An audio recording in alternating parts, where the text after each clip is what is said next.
তো আপনারা শুনিলেন, শুনিয়া জানাইবা খে দোষী আর খে নির্দোষী। আজারউদ্দিনের বাবা এই পিএমআই দুর্নীতির লগে আরো বিভিন্ন বিভিন্ন দুর্নীতির সঙ্গে এই মানিকপাড়া গ্রামের লগে পুরা যুক্ত।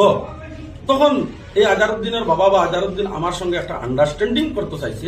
তখন এই আন্ডারস্ট্যান্ডিংটা আমি এরারে নাকচ করছি।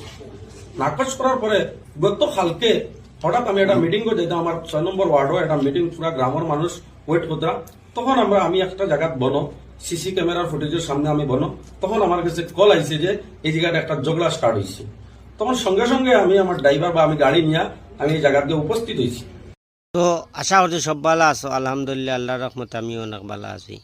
আজকে একটা ভিডিও দেখিয়া আর আমার বরদাস আইছেন একটা ভিডিও বানাইয়ার, আপনারা ভিডিওটা পুরা করে দেখবা। উপস্থিত হইয়া এটা মাথা কাটাকাটি হয়েছে। মাথা কাটাকাটির পরে আমি দুই দিকে মানে কাঁচা বাংলা আজারের এটা ভাই আর তার সাথে ভাই এটা আছে, আর আরেকটা ছেলে, আরো দুইটা ছেলে আছে, এরা আমি দুই দিকে সরাইয়া আমি দিয়া আই দিতাম। এই মুহূর্তে হঠাৎ হইতে কি আর 4-5 জন মানুষ লইয়া আইস আইও মানে গাড়ি থেকে নামছে, নামিয়া কইছে হ্যাঁ এখানে কি হয়েছে। তখন আমি কাঁচা বাংলা আজারটা কইছি যে তুই এখানে আইয়া আর দরবারটা বাড়াইস না, এটা সমাধান হয়ে গেছে। পরবর্তীতে দুই গ্রামের বিশিষ্ট মানুষ লইয়া আমি নিজেও তাহম এবং মেম্বার গুলা লইয়া এটা সমাধান করিয়া দেওয়া যাবে, এখানে কোনো ঝগড়া হয়েছে না, মায়ের হয়েছে না। তখন হ্যাঁ আমার কথাগুলা না শুনিয়া আরো তর্ক বিতর্ক করছে। তখন এই মানে তখন প্রচুর মানুষ এখানে জমি গেছে। এর মধ্যে একজন মানুষের তার ঠেলা মারছে, ঠেলা মারতে গিয়ে জল পড়ে গেছে, মানে এটা অভিনয় করছে। এই অভিনয়টা করিয়া জল থেকে তখন আমি মানুষগুলারে সরাই লিয়ে আইছি। এই আমি মিটিং করে দিতাম, কালকে আপনারা জানবা নিশ্চয় ফরিদকুনা।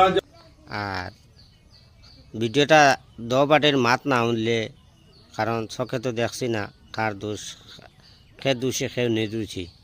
তো ভিডিওটা পুরা করে দেখবা, দোবাটির বক্তব্য আছে। কাঁচা বাংলা ইউটিউব চ্যানেলের অভিনেতা আজারউদ্দিনের কান্নায় কাতর হওয়া মন্তব্যের পাল্টা জবাব দিলেন ফরিদকুনা আসিমগঞ্জ জিপি সভাপতি সালেহ আহমদ। গতকাল আজারউদ্দিনকে আক্রমণ করা হয়েছে বলে কান্নায় কাতর হয়ে মত ব্যক্ত করেছিলেন। আজারউদ্দিনের বক্তব্যে ছিল জিপি সভাপতি সালেহ আহমদ মারপিট করেছিলেন।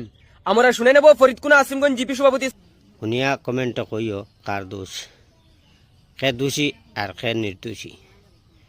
কারণ সালেহ আহমেদের পাল্টা জবাব। গতকালকে যে ঘটনা ঘটলো যে এই খাসা বাংলা বিশিষ্ট ইউটিউবার আজারউদ্দিন নিয়া, তো এই ব্যাপারে আমরা জানতে চাইবো, আপনি আজকে 4 নম্বর দিন হয়েছে জিপির প্রেসিডেন্ট হওয়ার ফরিদকুনা আসিমগঞ্জ জিপির, তো আপনার কিতা সম্মান অক্ষুণ্ণ রাখার লাগি না আপনার সম্মান বিনষ্ট করার লাগি এগুলা অনেকে ধারণা করে, তা আপনি কিতা কইবা এই ব্যাপার নিয়ে? নিজে তো কইতাম পারিয়া না দোষী আর হেন দোষী, কারণ চোখে দেখছি না। খানে শুনা মাত আর চোখের দেখা মাতে বেশ কম থাকে, আনা দেখায় আর না দেখায়। দেখলে তো এক কলর কইতাম পারলাম মানে না অমুক